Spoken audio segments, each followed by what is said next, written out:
예, 이제 주제 강연에 이어서 토론회를 시작하도록 하겠습니다. 우리 강창희 동무님께서 말씀해 주신 자녀 리스크와 노후 준비의 상관관계, 그리고 부동산의 향후 전망, 최근에 느끼고 있는 이 조급 증가, 벼락거지에 대한 대처 방법, 이런 것들 아주 광범위하게 들었습니다. 너무 감동 깊었고요.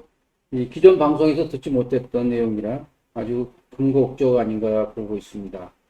그래서 이제 토론을 통해서 말씀하셨지만은 자산관리 기본원칙 그리고 전문가들이 보는 그러한 시각에 대해서 말씀드리도록 하겠습니다. 먼저 오늘 패널로 주제 강연을 해주신 강창희 대표님, 그리고 기업은행 홍천중앙지점장으로 계신 36회 신현주 동문 IT 관련 회사를 운영하고 있는 최용석 세 분을 모셨습니다. 오늘 나오셔서 고맙습니다. 최근 증시 과열과 비트코인 투자 방풍이 몰아치고 있죠. 선진국에서는 이미 금융교육이 어렸을 때부터 시작하고 있지만 우리는 그렇지 못한 상황입니다. 우리 부모들의 목표는 오직 서울대 입학이겠죠. 그래서 자녀들 공부로 몰아넣는데요. 최근에 서울 상대를 나왔던 지인 아들이 취직을 못했다는 소식을 듣고 이제는 교육이 바뀌어야 되지 않을까라는 생각을 해봅니다. 물론 국영수 공부도 중요하지만 어린 자녀들의 금융교육과 그리고 본인의 투자가 중요하지 않나 이렇게 생각하고 있습니다.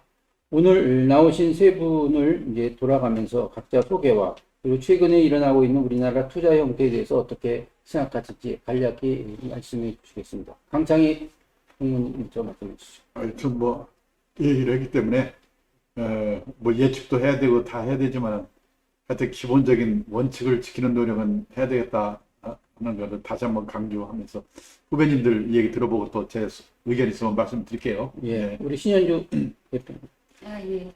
저는 IBK 기업은행에서 이제 만 33년째 일하고 있습니다. 네, 현재 평촌 중앙지점 지점장으로 일하고 있고요.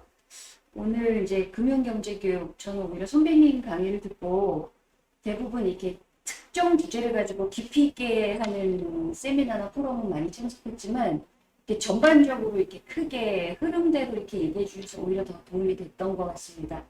그래서 오늘 저는 이제 스페셜리스트라기보다는 그냥 제너럴리스트로 그냥 패널로 그냥 동참하게 돼서 오히려 기쁘고요. 저는 이제 우리 사회자님께서도 말씀해 주셨지만 어떤 학과 과정에서도 금융경제교육을 시키는 과정은 없었던 것 같습니다. 네. 그래서 우리나라가 세계 10위의 경제대국임에도 불구하고 가계부채는 그러니까 1,700조가 훨씬 넘거든요. 그렇죠. 네. 그래서 OECD 경제 국가 중에 가계대출로는 1위입니다. 부채로는. 그래서 굉장히 가계부채가 심각한 상황이거든요. 그래서 저는 돈을 쫓기 전에 돈에 대한 개념부터 좀 정립이 됐으면 좋겠다. 예. 그래서 오늘 이런 세미나를 통해서 무작정 돈을 쫓는 것보다는 과연 나에게 있어서의 돈은 뭘까? 그래서 돈을 관리하려면 일단 모으는 재미, 그 다음에 쓰는 재미, 그 다음에 나누는 행복, 이 세 가지를 가지고 좀 얘기 좀 했으면 좋겠다라는 생각을 갖고 왔습니다. 예, 고맙습니다. 다음에 우리 최용석 부모님. 네, 저도 그때까지 살아가면서 어떤 투자에 대한 부분은 생각해보지 않았어요. 제가 하는 일에서 어떤 일을 하면서 벌어지는 수익과 그 밖에 나오는 모든 부분들을 뭐 생활비와 교육 뭐 이런 쪽으로만 했지 투자 쪽으로는 생각해보지 않았거든요. 지금 가장 큰 이유가 뭐 만약에 제가 뭐 어떤 부분들을 투자를 했을 때 그 손실을 끼치는 리스크에 대한 두려움 이런 부분 때문에 뭐 우리 자녀 오늘 지금 주제가 자녀에 관련된 그런 부분도 있다고 오늘은 이제 저한테 되게 뜻깊은데 세뱃돈이나 이렇게 용돈 모아놓은 거 있으면 그냥 은행에만 맡겨놓지 그거를 갖고 어떻게 자녀의 미래를 위해서 하는 부분을 생각하게 보지 못했고 한 가지 하고 있다면 뭐 굳이 그 애들 보험 상품 있잖아요. 얼마씩 적립을 해놓은 거 그런 거 정도만 했지 이거를 부동산은 꿈도 못 보고 그 밖에 주식 관련된 부분을 생각을 해봤지만 아직까지 생각만 했지 하는 방법이나 어떻게 해야 되는지를 좀 미루고 있는 상황이었어요. 최근에 많은 생각을 많이 만들게 되더라고요. 저요 어떤 아까 말한 부동산 관련된 많이 올라갔고 단순히 이게 은행에만 넣어놓는다고 해서 과연 이 부분이 이게 우리 애들한테 도움이 될 수 있는 부분이 굉장히 불투명하고 나중에 욕먹을 수 있지 않을까라는 생각까지도 굉장히 좀 위기감을 갖게 생각을 하고 있습니다. 그런 부분들이. 그래서 최근에 들어서 뭐 이제 조금씩 알아본 거는 애들 뭐 비과세를 줄 수 있는 금액이 얼마를 가지고 뭐 그리고 이제 애들 명의로 주식은 좀 사서 좀 안전한 데다 좀 해놔야지 은행의 이자만 받고 뭔가 사태에는 소위 말하는 요즘 벼락거지에 걸릴 때 예. 그렇게 돼도 되지 않을까 해서 지금 많이 위기감 느끼고 있고 오늘은 아까 강의하시는 내용을 보고 많은 분들이 공감하게 됐고 그쪽을 좀 확실하게 좀 알아서 앞으로 좀 제가 실천할 수 있는 부분들이 배워나갔으면 좋겠습니다. 예, 고맙습니다. 오늘 아마 그 세미나를 통해서 많은 인사이트를 얻고 또 실제로 하고 계시고 또 앞으로 할 예정이신 우리 동문들에게 많은 도움이 되리라 이렇게 보고 있습니다. 최근 그 아이들은 이제 말보다 유튜브를 많이 좋아하죠. 그리고 말보다 이 동영상, 그리고 글자보다는 유튜브를 하고 특히 이제 뭐 젊은 부모들도 이제 다 유튜브를 보는데 우리 강창희 동무님이 말씀하셨듯이 아무 유튜브나 봐서는 참 위험한 것 같아요. 우리 뭐 너무나 다양하고 그 가운데는 뭐 가짜 뉴스도 많고 그래서 이 아무 유튜브나 봐서는 되지 않지 않냐 이런 생각을 하고 있습니다. 우리 신현주 동무님께 한번 자녀 있으시죠? 네네, 있습니다. 예. 그 자녀들에게 이제 아까 주식에 대해서 이제 공부를 시켰을 때 현재 어떻게 하고 계시는지 한번 사례를 들어서 말씀해 주시죠. 저는 이제 제가 은행원이다 보니까 네. 이제 금융의 전반을 이제 두루두루 알아야 되니까 아까 이제 선배님 얘기하신 대로 저축 상품은 은행은 기본이고 은행에서 또 투자 상품도 하고 있고 아까 말씀하신 뭐 펀드 그다음에 은행에서 요즘 방카슈랑스라 그래서 보험도 하고 있습니다. 예. 그래서 은행에서 안 하는 게 없거든요. 그러다 보니까 저야말로 재테크는 다 멀티입니다. 다 그러네요. 멀티로 해서 다 가지고 있는데 선배님이 얘기하신 대로 단기 자금을 모으는 건 무조건 저축입니다. 근데 지금 금리가 1%예요. 1%인데 세금 띄면 2%가 안 나옵니다. 그렇죠. 그러니까 예전에 금리가 좋았을 때는 뭐 다른 거 할 필요가 없었어요. 아까 우리 선배님 말씀하신 대로. 근데 지금은 워낙 저금리다 보니까 예금 금리의 더블 이상만 나오면 2, 3%만 나오면 그런 상품을 고객들이 찾습니다. 고객들이 찾는데 그런 것들이 다 펀드예요. 아까 말씀하신 단서 조항이 어마어마하게 많아요. 그리고 최근에 1년의 사태들 라인이니 뭐 디스커버리니 여러 가지 KTENS니 지금 다 사고 난 펀드들이거든요. 아까 선배님 말씀하신 대로 운용사가 뭘로 운영하는지 모르는 채 가져와서 파는 거예요, 은행은.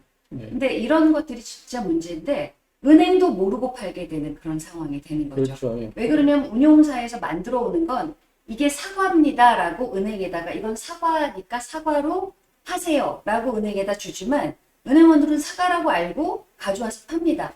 근데 나중에 사과를 딱 쪼개보니까 사과 속이 다 사과고 그렇네요. 사과가 아닌 뭐 수박이 들어있고 막 엉뚱한 게 들어가 있는 거죠. 근데 이거는 운용사가 그렇게 사과라고 팔려고 던진 것까지 은행이 그 안에를 팔 수 있는 그 법적 조항이 없어요. 그러다 보니까 이런 문제들이 생긴 거거든요. 그래서 지금 금융이나 이제 정부에서도 그런 제도적인 정비들을 지금 다 해서 새로이 지금 이제 출시되는 상품들은 이제 소비자들도 다 따져보고 들어가야 됩니다. 그래서 지금 이제 아까 우리 사회자님 선배님께서 얘기하신 대로 자녀에 대한 주식 교육은 어떻게 하느냐. 저는 제가 주식을 오랫동안 하고 있었지만 아들한테는 주식에 대해서 운을 띄우면서 공부해라 먼저 시켰어요. 그게 뭐냐면 제일 대표 주식, 그러니까 대한민국이 망하지 않을 정도의 대표 주식이 뭐냐라고 물어보면 거꾸로 질문을 합니다.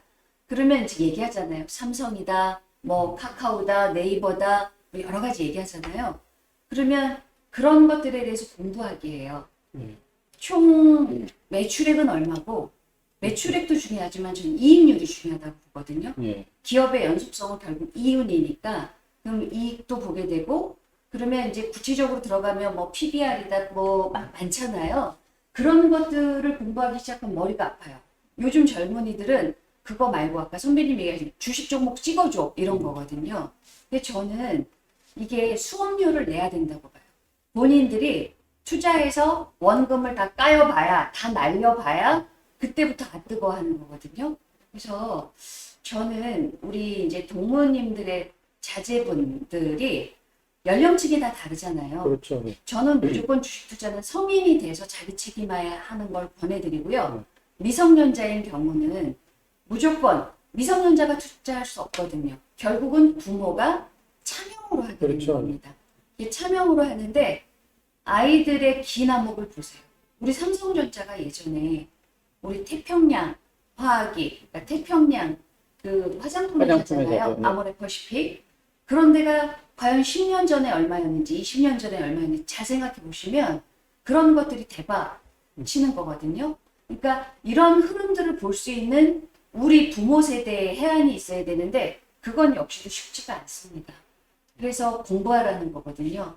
미래 10년 뒤에, 20년 뒤에 우리 사회가 어떻게 바뀔지. 그래서 오늘 같은 세미나가 함께 공부하는 계기를 마련해 준 것 같습니다. 그렇습니다. 네. 워런 버핏도 그렇잖아요. 그 주가 예측이랑은 무의미하고 맞습니다. 기업을 연구하는 게 이제 주식의 투자다 맞습니다. 이렇게 하는데, 저 마침 은행에 계시니까 좀 궁금한 게 하나 있는데, 네. 은행에 가서 대부분 이제 뭐 자산 관리 같은 걸 하는데 꼭 그 반가수란수만을 꼭 고집을 하시더라고요. 그래서 그게 무슨 이유가 있는지. 아까 어느 은행을 말씀하신 거래하느냐에 따라 좀 예. 다르긴 한데요. 저희 기업은행 같은 경우는 방카슈랑스를 거의 권하지 않습니다. 음. 이제 왜 그러냐면 저는 이제 자산에 그냥 333 원칙이라고 할까요? 아마 우리 선배님은 더 잘 아실 텐데 30%는 그냥 안정자산이에요. 얘기대로 그냥 저축상품, 안정적인 언제든지 황금성이 되고 원금이 보장되는 은행의 저축상품, 그거의 30%, 나의 자산의 30%를 두고 또 30%는 위험자산이긴 하지만 주식이나 이런 리스크가 있지만 장기적인 투자로 해서 그 아까 불확실성 리스크가 그렇죠. 미래에 대한 또 이게 기회이기도 하거든요. 30%는 그렇게 두고 나머지 30%가 부동산인데 부동산은 단위가 크니까 여기선 논외로 하도록 하겠습니다. 그래서 그 지금 말씀하신 대로 방카슈랑스 역시도 장기 상품이거든요. 근데 그 장기 상품도 어릴 때 들어둬야 돼. 자녀가 어릴 때.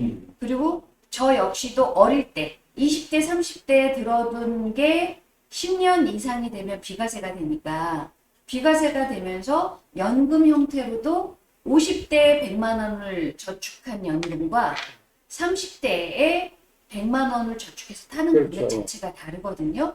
그래서 이것도 시기에 따라서 저는 거꾸로 우리 동문들께서는 금융인들하고 친하게 지냈으면 좋겠어요. 적어도 이런 것들에 대한 조언은 해줄 수 있으니까. 예. 60세에 연금을 듣는다? 이거 잘못된 거거든요. 사실은. 그죠? 60세 때는 오히려 거꾸로 그냥 저축상품 드는 게 맞아요. 이거는 보험 설계사가 내 수수료를 받기 위해, 우리 또 동문들 중에 보험 설계사도 계신데. 지하부터 많이 있죠. 그래서 이제 60세 때는, 연금 형태의 그런 것들을 권하기보다는 저축성 상품을 드는 게 오히려 더 유리합니다. 그 유대인들 보니까 그 아이가 태어나면 바로 이제 통장을 했는데, 아까 우리 신동문이 말씀하신 것처럼 이제 보험에 대한 30%, 네. 그리고 적금, 네. 은행 예금 30%, 그리고 증권 통장 이렇게 해서 333 분산 투자를 한다고 합니다.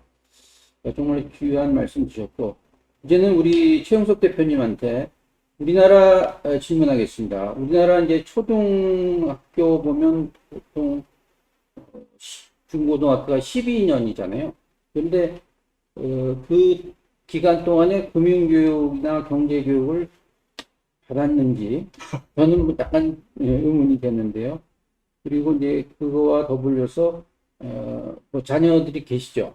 자녀들이 있으면 어떻게 투자를 가르쳐야 할지 그러니까 아까도 똑같이가 그동안은 뭐 저도 제 일하기 바빴고 자식 교육은 학교나 이런 쪽에만 맡겨놨고 학교에서도 근데 제가 경험한 학교 보면 저도 어렸을 때 그런 금융이나 경제 이런 쪽에서는 전혀 교육을 받지 않았었던 것 그냥 뭐 자유 관련된 뭐 수요와 공급의 원칙 뭐 이런 기본적인 그렇죠. 것들만 머릿속에 있지 이게 뭐 아까 말한 BEP라든가 여러 가지 경제 용어 뭐 이익이 왜 중요하냐 뭐 이런 부분들을 따지고 이걸 한 번쯤은 느껴봐야 될 그런 계기가 한 번도 없었던 것 같아요. 그러니까 지금도 마찬가지로 우리 아직까지 저도 오늘 굉장히 많은 생각을 아까 강의 들으면서 들었거든요. 아, 이게 지금 내 아들, 또 제 아들한테도 한 번쯤은 너가 이런 부분들이 어떻게 되고 하는지는 얘기를 해봐야겠다는 생각이 오늘 들었습니다. 아직까지는 해본 적이 없었어요. 많이 반성하고 앞으로 실천할 수 있도록 해봐야죠. 그래서 저는 그 연령대별로 네. 이게 인생 설계를 해나가는데 중요한 게 20, 30대는 네. 20, 30대는 그 3층 연금이라고 해가지고 국민연금, 퇴직연금, 개인연금 그걸로 시작을 하게 되면 자동적으로 붙게 되니까 예, 그래서 퇴직할 때쯤 되면 최소 생활비 정도 연금으로 받을 수 있도록 시작하는 게 참 중요하고 그다음에 되게 직장인이 회사를 들어가면은 퇴직연금에 가입을 하기 때문에 네. 그 퇴직연금 중에 이 대세가 DC형 투자형 연금인데 그거를 하면서 투자에 관한 공부를 거기서 해야 되는 것 같아요. 예. 그렇게 해서 하고 40대가 되면은 이 건강 이제 슬슬 신호가 오니까 건강에 조심을 하면서 그 보험 그 건강과 관련된 보험 하나 정도 이제 들어두는 거 하는 거 하나 하고 그다음에 40대가 되면은 애들이 초등학교 고학년이 되기 시작하니까 그때부터 아까 말한 자녀 리스크 예, 그 공부를 해야 되는데 그러기 위해서는 부부가 공통된 인식과 소신을 가져야 되기 때문에 꼭 부부가 어디 가서 제대로 된 그 자녀 교육과 관련된 교육을 받는 게 중요하지 않는가. 예, 그래서 공통된 인식과 소신을 가져야 그게 앞으로 되는 거지. 지금까지는 되게 여성들이 어머니들이 다 했잖아요. 그렇죠. 예. 그 남편이 무슨 한마디 해봤자 당신은 빠져. 그러면 끝나니까. 그거를 40대 꼭 부부가 같이 해야 되겠다. 예. 그런 생각이 들더라고요. 그래서 40대 이제 우리 동무분들 중에서 40대가 되신 분들은 이 자녀 문제를 앞으로 어떻게 할 건가, 학교 교육이라든지, 그다음에 자녀들한테 자립교육을 시키기 위해서는 어떻게 해야 된다든지, 그거는 본인들이 모를 거란 말이에요. 그렇죠. 그래서 그런 교육을 어디 가서 제대로 받을 필요가 있다. 그 중에 하나가 오늘 이런 기회도 그렇습니다. 좋은 예. 기회인 것 같습니다. 그건 필요가 있다고 생각해요. 정말로 우리 강동님께서 말씀해 주신 것처럼 나이별로 따른 투자하는 것과 다르고요. 특히 이제 우리는 젊었을 때 이제 특히 학교 다닐 때 금융경제 교육을 받지를 못해서 그냥 아까 말씀하신 대로 그냥 대박 위주로 네. 그리고 남들이 하면 따라하고 그런 거를 하고 있습니다. 그래서 세 분한테 이제 좀 궁금한 거 있는데 최근 뭐 그 많이 나오지만은 유대인들 얘기가 많이 나오죠.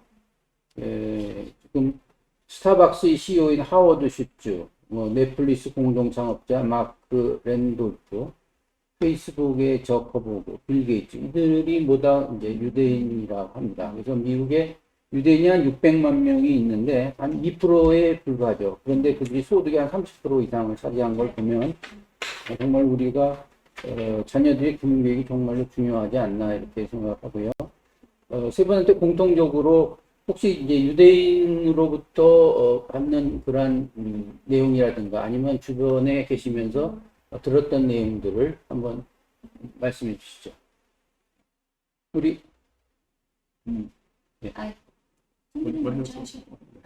저는 이제 보면 뭐 유대인이라기보다도 유대인들은 워낙 돈 관리에 예. 철저한 사람들이니까 근데 이제 우리 은행도 보면 부자들만의 습관이 있잖아요. 근데 그렇죠. 부자 관련해서의 책들은 너무나도 많습니다. 네, 근데 이제 가까이에서 이렇게 체험을 하는 진짜 부자들은 작은 돈도 서투로 쓰지 않는다라는 거, 예, 그리고 작은 돈도 모은다는 거, 그런 것들이 있는데, 돈에 대해서는 이제 철저한 게 뭐냐면, 모으는 것도 철저하게 모으지만 쓰는 것도 반드시 계획적으로 쓴다는 거죠.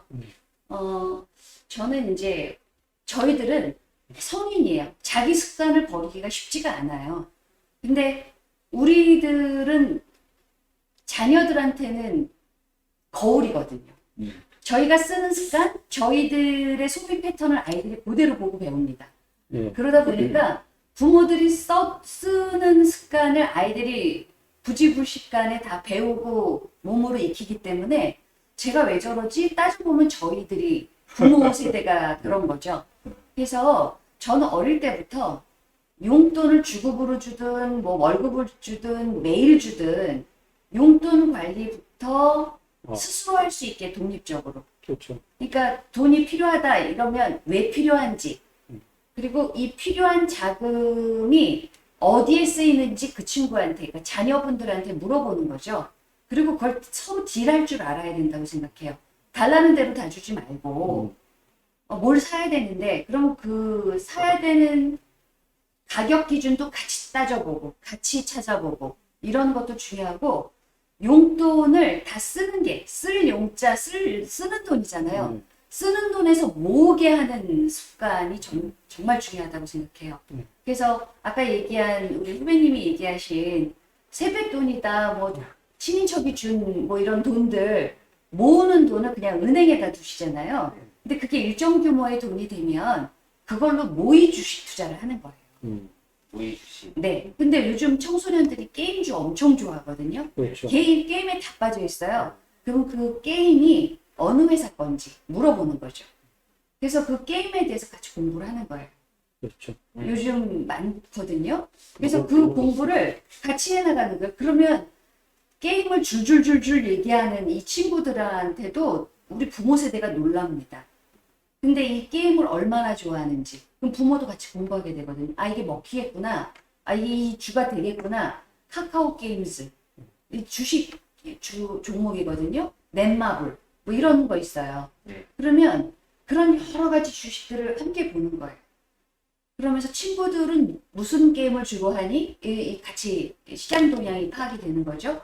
그러면서 지금 현재 얼마예요? 지금 들어가서 보는 거죠. 현재 주가는 얼마인데 일주일 전엔 어땠지? 한 달 전엔 어땠지? 1년 전엔 어땠지? 이 차트를 보는 거죠. 그리고 이제 시가총액이 얼마고 이익은 얼마를 내고, 그리고 동업계의 수익률이 나오거든요. 성장률. 이런 것도 같이 보는 거예요. 아 여기가 평가가 절하가 됐는지 평가가 과대평가가 됐는지 이런 것들을 보는 거죠. 근데 우리나라 주식시장은 선배님 잘 아시지만 정상적으로 안 갑니다. 재무제표상에랑 전혀 상관이 없어요. 자본 잠식이 됐는데도 대박주가 있고요. 알차게 아주 스테디하게 이익을 꾸준하게 내는데 주가는 그냥 횡보를 하는 이런 게 너무 많아서 정말 아이러니해요. 주식을 알 수가 없거든요. 그래서 이런 것들을 같이 공부하는 계기가 됐으면 좋겠습니다. 저는. 좋으신 말씀이네요. 그 말씀을 듣다 보니까 이제 우리나라 기업의 주가랑 또 내재 가치가 서로 이제 안 맞는다. 네, 네. 아주 동감하는데요. 그 헝거리 그 투자자죠. 포스탈리인가요? 그 사람이 이런 얘기했어요. 자기가 개를 갖고 있는데 어느 똑같은 지역에 이제 산보를 하는데 어느 날은 개가 막 앞장서서 가기도 하고 어떤 날은 자기가 뒤처지도 하고 그런데 결국은 돌아오면은 자기 집으로 돌아오는 것처럼 네. 이 상황에 따라서 하다 보면 결국은 이제 실패하게 돼서 결국 우리 지금 말씀하신 것들이 이제 공부에 이제 포커스를 맞춘 것 같습니다. 그래서 우리 강창희 대표님은 뭐 아까도 모두에서 말씀하셨지만 주식의 이제 기본 원칙을 지켜라.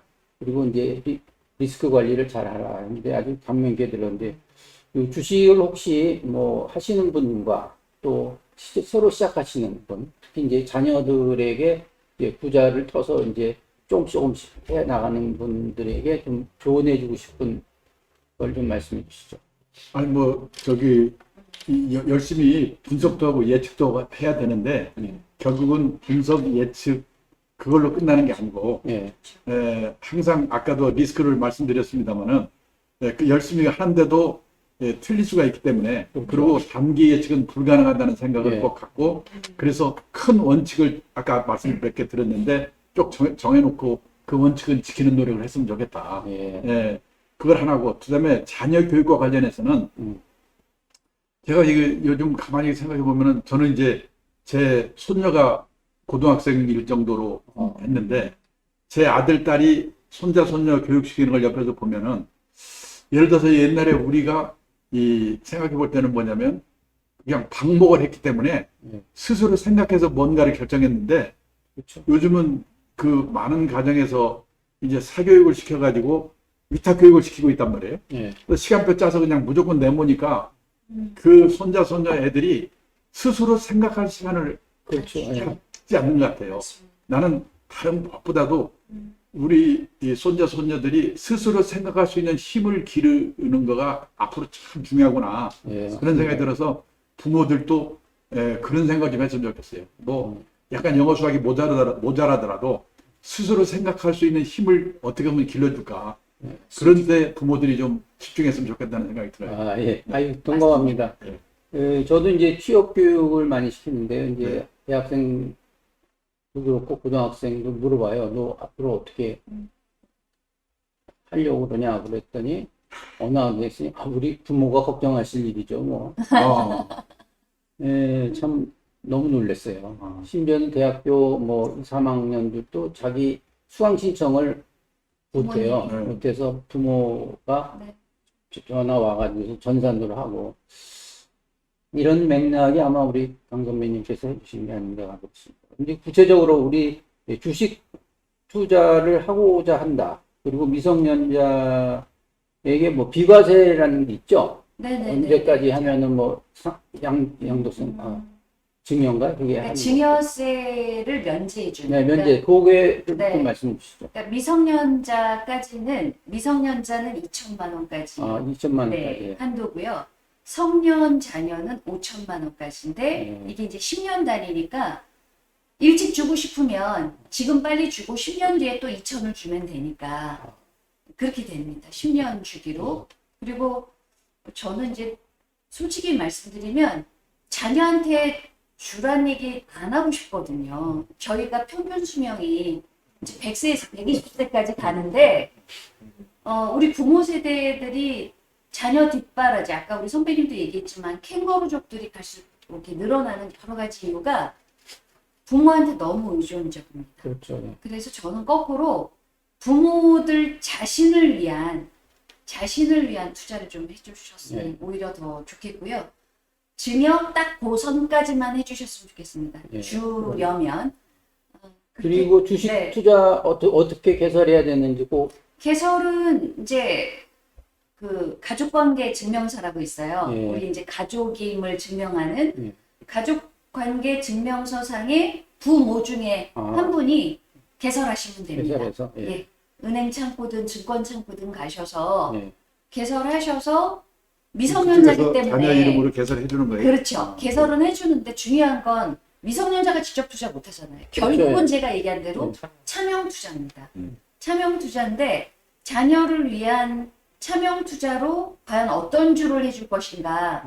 그럼 증권 계좌를 만들고 와서 자녀랑 저녁 시간에 얘기를 하는 거죠. 예. 너를 위해서 이렇게 계좌 개설을 했는데 우리 같이 한번 해보자. 너의 재산 증시 같이 한번 해보자. 근데 그 2천만 원을 했을 때 바로 신고를 하는 게 좋습니다. 왜 예. 그러냐면 그 신고 날짜부터 10년 그리고 주식을 해줬는데 이게 대박이 났어요. 대박이 나면 신고를 안 한 상태잖아요. 나중에 2천만 원이 5천만 원, 2억이 될 수도 있잖아요. 그러면 이제 세금을 내게 되는 거죠. 지금 주 시점 2천만 원 줬다라는 걸 신고하시면 됩니다. 그러군요. 신고 방법은 또 인터넷 검색하면 다양하게 나오니까 그 3개월 이내 그러니까 내가 2천만 원 준 달 오늘로 치면 5월이잖아요. 5월 말일이 속한 그 다음 달로부터 해서 3개월 이내에만 아주 네. 중요한 근데 정보네요. 지금 줬다라는 개념이 지금 자녀의 통장에 이미 자녀 명의의 통장, 통장이 있는 그렇죠. 거라는 거 있잖아요. 네네네 그거를- 계좌로 입금된 거니까 12살인데 2년 후는 12살 주면 10년 뒤에는 5천만 원 줄 수 있죠. 성년이 됐으니까 아, 그때는 5천을 줄 수 있는 거죠. 지금은 2천만 원. 그렇죠. 12살이면 10년 뒤엔 22살이니까 그때는 5천을 또 줄 수 있는 거죠. 딱 그 정도까지만 주라는 거죠. 저는 많이 그렇게 말하거든요. 그러고 나 성년이 됐을 때 그 통장을 주고 야 네가 뻥치기, 네가 잘 치켜서 해라. 자산 관리해라 이렇게 주는 것도 저는 괜찮다고 그냥 봅니다. 그런 부분들이 자립심이나 아무래도 그렇죠. 확실히 자기에 대한 독립적으로. 그 자산을 어떻게 네, 보유하고자 손실 네. 안 하기 위한 노력을 맞습니다. 많이 할 수 이끌어낼 수 있겠네요. 그렇죠. 그러니까 저는 지금 선배님 말씀하신 게 정말 동감하는 게요. 요즘 청소년들 생각 안 합니다. 엄마 아빠가 시키는 대로 했고, 엄마 아빠가 시키는 대로 대학 갔고, 전공도 그렇게 선택했고, 음, 직장도 저희도 기업은행이지만 너 어떻게 기업은행 왔니? 엄마 아빠가 여기 국책은행이고 여기 안정적인 직장이고 아, 그러네. 국가가 망하지 않는 한 안 망하니까 가라 그래서 왔다는 거예요.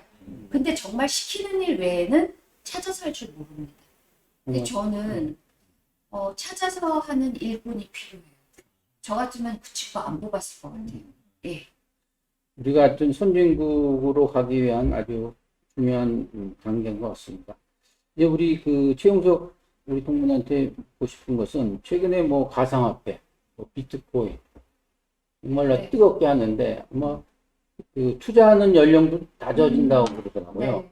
근데 이제 그것도 공부하면서 하면 되긴 되는데 사실 우리가 거듭 얘기했지만 공부한다는 게 이렇게 뭐 단기간에 되는 건 아니고 일단 해보고 손해 본 다음에 이제 그때 공부를 하면 너무 늦고 그래서 뭐 가상화폐와 최근에 그 관련된 기술 이런 거 또 투자를 어떻게 해야 되는지 물론 이제 개인적인 판단입니다. 이걸 듣고 뭐 따라하라는 건 아닌데 그거에 대해서 한번 정리를 해주시죠. 우선 이제 그 블록체인하고 이제 가상화폐는 뗄 수가 없는데 최근에 이제 저는 이제 아무래도 IT 쪽에 종사를 하고 있거든요. 각종 IT 디바이스나 이런 걸 연동시켜서 지금처럼 어떤 카메라와 CCTV 네트워크 이런 여러 가지를 믹싱을 시켜서 원하는 대로 세팅을 해주는 주업을 하고 있어요. 그러다 보면 새로 나오는 IT 디바이스가 어떤 기능을 갖고 있고 이게 어떤 거를 이용할 수 있는지 프로그래밍에 뭐를 붙여서 이걸 어떤 완성품을 만들 수 있는지 홈페이지나 앱 이런 여러 가지를 알고 있다 보니까 아무래도 이제 미래 기술에 대한 동향을 많이 공부하는 편이거든요. 근데 최근에 많이 언론에 노출되어 있는 부분들의 두 가지가 큰 화두는 하나는 NFT라는 대체 불가능한 토큰에 관련된 거 하나. 요거는 이제 저작권에 관련된 부분이에요. 그리고 또 하나는 메타버스. 이런 부분들은 블록체인과 뗄 수가 없는 부분 중에 몇 가지가 있습니다. 그래서 제가 이제 가상화폐를 투자하는 개념은 지금은 제 주변에는 다 남들이 아까 얘기하신 남들이 하니까 따라하고 남들이 돈을 벌었으니까 똑같이 그렇죠. 따라하는 게 더 커요. 그렇던데 제가 봤을 때는 과연 그런 부분들이 주식이나 다른 거에 비해서는 뭐가 어떤 게 다를까? 근데 제 주변에 주식도 마찬가지로 누가 소프트를 받아서 그 아까 말한 기업의 평가를 통해서 이게 좋은 회사네라고 해서 평가한다기보다도 누가 얼마가 오를 거다. 이런 그렇죠. 거는 좀 비슷하게 흘러가는 것 같아요. 근데 그렇다는 얘기는 결국은 그거를 손해봤을 때 아무도 책임져 줄 수 없다라는 거. 결국은 자기가 믿을 수 있는 신뢰하는 만큼만 이런 정도는 확인해야 되는데 그러려면 결국은 아까처럼 공부를 해야 되겠죠. 아까 말한 뭐 요즘 여러 가지 기술적으로 앞서져 있는 가상 플랫폼에 관련된 여러 가지에 해당하는 기술을 공부를 하고 이거는 앞으로 미래의 방향이 될 수 있겠네 하는 정도의 생각이 든다면 그때 투자를 해야 된다고 봅니다. 그렇다고 해서 많이 대량으로 하는 게 아니라 아까처럼 분산 투자하는 개념으로 도입을 해도 좋지 않을까 하는 게 제 개인적인 생각입니다. 네, 그 정도.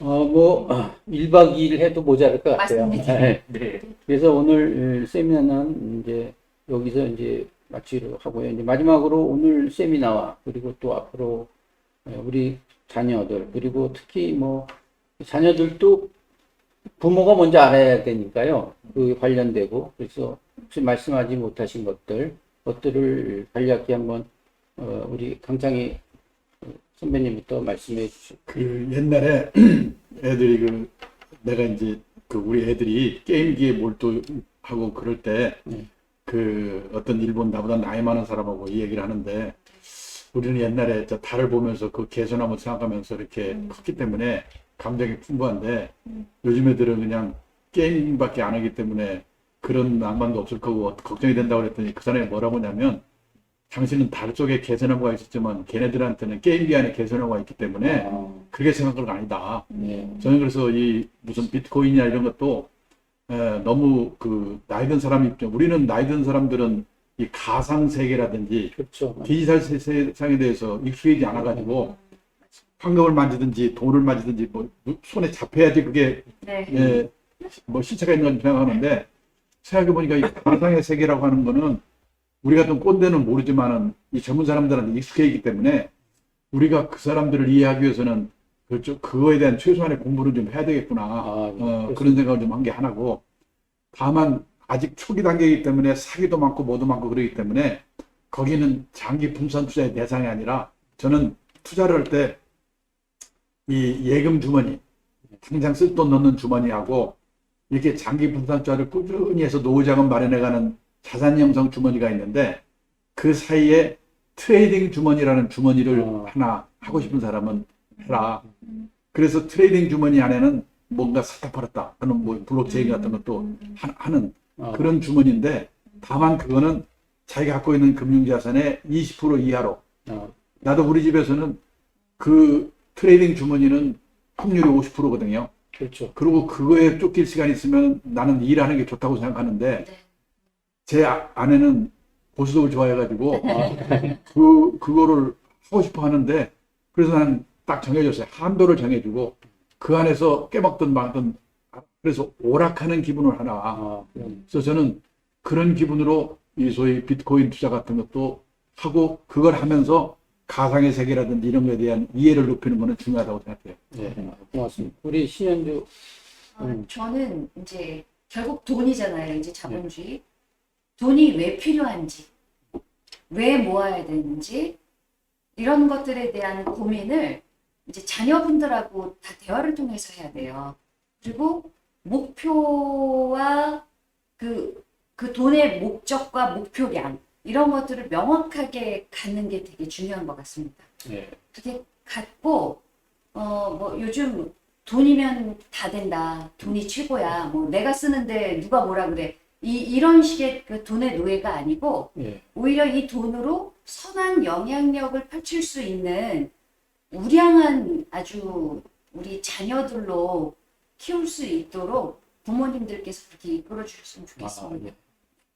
우리 최용석 부모님께서는 정말 저는 오늘 아까 강의한 내용이 제일 가슴 이렇게 와닿았던 내용 중에 하나는 중산층에 대한 그 내용. 우리나라는 아까 말한 중산층이라는 기준이 그건데 선진국에서는 나의 의견을 확신 있게 주관적으로 다룰 수 있는 여러 가지들 그리고 불의에 좀 뭐 반응할 수 있는 용기 이런 부분들이 결국은 어떤 제도권이나 누군가의 어떤 우리나라는 특히 가불 관계에서 좀 위축되고 하는 부분들에 있어서 내가 그런 거를 설사 어떤 누군가에서 손해를 본다 하더라도 대항할 수 있는 자립심이나 이런 부분들이 좀 되게 많이 뜻깊게 느껴졌던 부분이 하나입니다. 근데 저도 최근에는 이제 우리 현재 저희 동기들에서는 많은 이제 자녀 교육부터 해서 그런 주식, 주변에 주린이들 시작한 친구도 많고, 아무래도 제가 블록체인이나 이런 쪽 있다 보니까 코인 관련된 것도 많이 물어보는데 저 똑같은 얘기를 하거든요. 그냥 너 술 안 먹을 때 한번 아끼 먹고 그 정도로만 해야지 빚내서 하는 부분들은 안 좋다고 얘기를 하는 부분도 있고 거기에 이런 여러 가지 해서 조금 더 아까 말한 부동산 뭐 불패 이런 것보다는 제가 스스로 우리 아이들한테 어떤 그 뭐라고 해야 되나 주관을 좀 가치관을 좀 형성할 수 있는 수 있도록 많이 노력하는 자세로 임하겠습니다. 네, 저희가 준비한 토론은 여기까지입니다. 젊은 동문들 본인과 어린 자녀들의 금융 경제 교육의 필요성, 그리고 투자 원칙, 투자 요령, 그리고 최근에 이슈가 됐던 가상화폐 등에 대해서 알아봤습니다. 얼마나 도움이 됐는지요. 총동창회는 언택트 시대를 맞이해서 지속가능한 동창회를 위해서 젊은 기수들의 참여를 환영합니다. 손자 후도 지능생동, 선배에게는 자랑이고 후배에게는 도움이 되고 지속가능한 생활 속의 동창회 되도록 더욱 노력하겠습니다. 오늘 토론에 참여해 주시고 특히 주제 강연을 해주신 황창희 선배님께 깊은 감사를 드립니다. 오늘 내용은 동창회 홈피와 유튜브에 올라갈 예정이니 시간이 나실 때마다 꼭 한번 들어보시고 주변 동문들에게 널리 알려주시면 고맙겠습니다. 이상으로 세미나를 마치도록 하겠습니다. 감사합니다. 고생하셨습니다.